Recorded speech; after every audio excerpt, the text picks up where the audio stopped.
Hello दोस्तों, कैसे हैं आप सब। आशा करता हूं कि आप सब कोरोना से बचे हुए होंगे, स्वस्थ होंगे, अच्छे होंगे।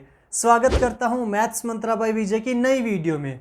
इस वीडियो में हम क्लास 9th के 6th chapter lines and angles के बारे में पढ़ेंगे और लास्ट वीडियो में हमने इक्विलिड पोस्टुलेट के बारे में पढ़ा था। अगर अभी तक आपने वो वीडियो नहीं देखी है तो आई बटन में लिंक प्रोवाइड कर दिया जाएगा, जाइए और देखिए। तो इक्विलिड पोस्टुलेट में हमने क्या पढ़ा था? इक्विलिड पोस्टुलेट में हमने लाइन की कुछ प्रॉपर्टीज़ के बारे में पढ़ा था। वो क्या कहते थे कि अगर स्ट्रेट लाइन को ड्रॉ करना है तो कम से कम 2 पॉइंट की ज़रूरत होती है और किसी टर्मिनेटेड लाइन को हम दोनों साइड से एक्सटेंड कर सकते हैं इनफाइनाइटली। एंड इक्विलिड का जो 5th पोस्टुलेट था वो काफ़ी इंपॉर्टेंट था। इक्विलिड का 5th पोस्टुलेट क्या कहता था कि किसी दो लाइन की प्रॉपर्टीज़ की, किसी दो लाइन की पैरेलल होने की प्रॉपर्टीज़ को बताता था।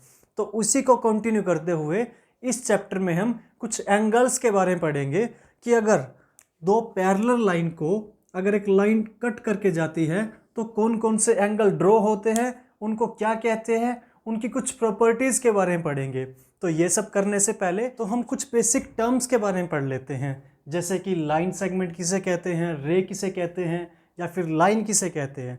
तो इन सब की एक बेसिक डेफिनेशन देख लेते हैं कि क्या होती है। तो सबसे पहले अगर मैं लाइन सेगमेंट की बात करूं तो एक ऐसी लाइन होगी जिसके दो एंड पॉइंट होंगे। ए लाइन विद 2 एंड पॉइंट, इसको रिप्रेजेंट करूंगा मैं इससे, this is a first and, this is second and. And इसको अगर रिप्रेजेंट करना हो तो किस तरह से करूंगा, ये ए पॉइंट है एंड ये बी पॉइंट है, तो रिप्रेजेंट किया जाएगा A B and this is line.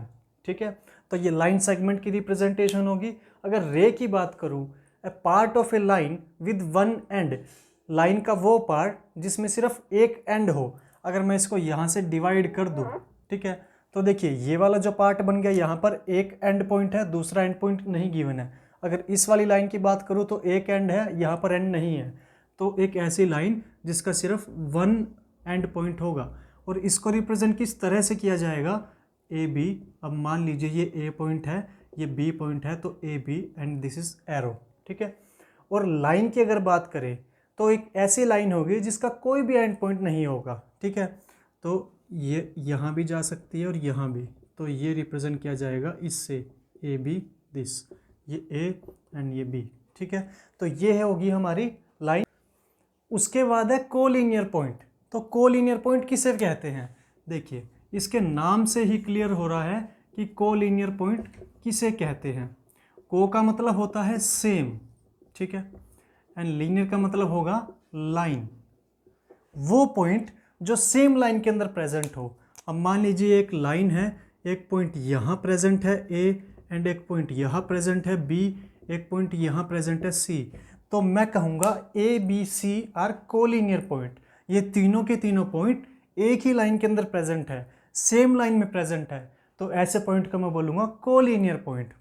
Angle की डेफिनेशन क्या कहती है, angle is a form when two ray originated from same point। Angle कब बनता है, जब दो रे सेम पॉइंट से ओरिजिनेट हो। मान लीजिए एक ये रे है, ठीक है, दिस इज ए रे, एंड दूसरी रे मान लीजिए यहाँ अगर सेम पॉइंट से ओरिजिनेट होगी, ठीक है, तो उसको मैं वहाँ पर जो बनेगा उसको बोलूँगा मैं एंगल। जो ये बनेगा इसको हम बोलेंगे एंगल। ठीक है, उसके बाद है एक्यूट एंगल। एक्यूट एंगल आपने छोटी क्लासेस के अंदर पढ़ा होगा, किसे कहते हैं।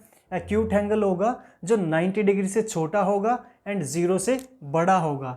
ऐसे एंगल जो 0 से बड़े होंगे एंड 90 डिग्री से छोटे होंगे, तो ऐसे एंगल को मैं क्या बोलूँगा, एक्यूट एंगल। अगर इसकी मैं फिगर ड्रॉ करूँ तो देखिए 90 डिग्री तो आप सबको पता है बिल्कुल स्ट्रेट बनता है, ठीक है, तो 90 से छोटा होना चाहिए, चाहे 1 डिग्री छोटा हो। तो अगर मैं ड्रॉ करूं तो ये जो बनेगा, मान लीजिए इन दो रे के बीच में जो एंगल बना है ये 90 से छोटा ही तो है, इस एंगल को मैं क्या बोलूँगा, इस एंगल को मैं एक्यूट एंगल बोलूँगा। उसके बाद है राइट एंगल। राइट एंगल सभी को पता है जो 90 डिग्री के इक्वल हो, बिल्कुल 90 डिग्री के इक्वल हो, जैसे स्ट्रेट बनता है, ठीक है, बिल्कुल स्ट्रेट, तो ये जो एंगल बनेगा दिस इज 90 डिग्री। इसके बाद है ऑब्ट्यूस एंगल। ऑब्ट्यूस एंगल कौन से होते हैं, ऐसे एंगल जो 90 डिग्री से बड़े होंगे, ठीक है, एंड 180 डिग्री से छोटे होंगे। ऐसे एंगल को मैं क्या बोलूँगा, ऑब्ट्यूस एंगल। अगर इसकी फिगर में ड्रॉ करूँ तो देखिए ये एक रे है, तो अगर मैं इस तरह से ड्रॉ कर दूं तो ये तो 90 डिग्री बन जाएगा, बट हमें तो 90 से बड़ा चाहिए। बड़ा किस तरह से बनेगा, इसके इस तरफ ड्रॉ कर दीजिए, तो ये जो एंगल बनेगा ये होगा ऑब्ट्यूस एंगल, जो 90 डिग्री से बड़ा है एंड 180 डिग्री से छोटा है। उसके बाद है रिफ्लेक्स एंगल। रिफ्लेक्स एंगल क्या होते हैं, ऐसे एंगल जो कि 180 डिग्री से बड़े होंगे एंड 360 डिग्री से छोटे होंगे, ऐसे एंगल को मैं बोलूँगा रिफ्लेक्स एंगल। ठीक है, अगर इसकी फिगर में ड्रॉ करने लग जाऊं तो देखिए ये मान लीजिए, ठीक है, अब यहाँ पर रिफ्लेक्स एंगल कौन सा होगा, जो 180 डिग्री से बड़ा होगा एंड 360 डिग्री से छोटा होगा। तो ये वाला जो एंगल बनेगा, ठीक है, जो आउटसाइड में जो एंगल बनेगा इसको मैं बोलूँगा रिफ्लेक्स एंगल, क्योंकि ये 180 डिग्री से बड़ा है एंड 360 डिग्री से छोटा है। तो उसके बाद है एडजेसेंट एंगल। एडजेसेंट एंगल के नाम से ही क्लियर हो रहा है कि क्या होता है। एडजेसेंट का मतलब क्या होता है, एडजेसेंट का मतलब होता है नेबर, पड़ोसी।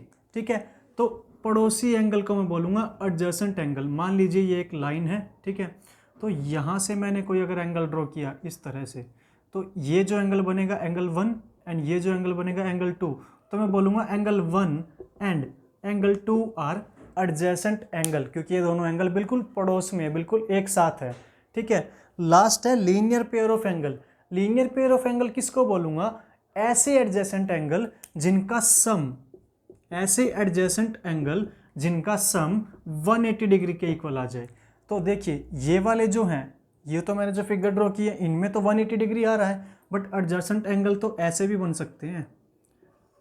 मान लीजिए ये एंगल 1 एंड ये एंगल 2, तो ये भी बन सकते हैं, बट यहाँ पर 180 डिग्री नहीं आ रहा है इनका सम।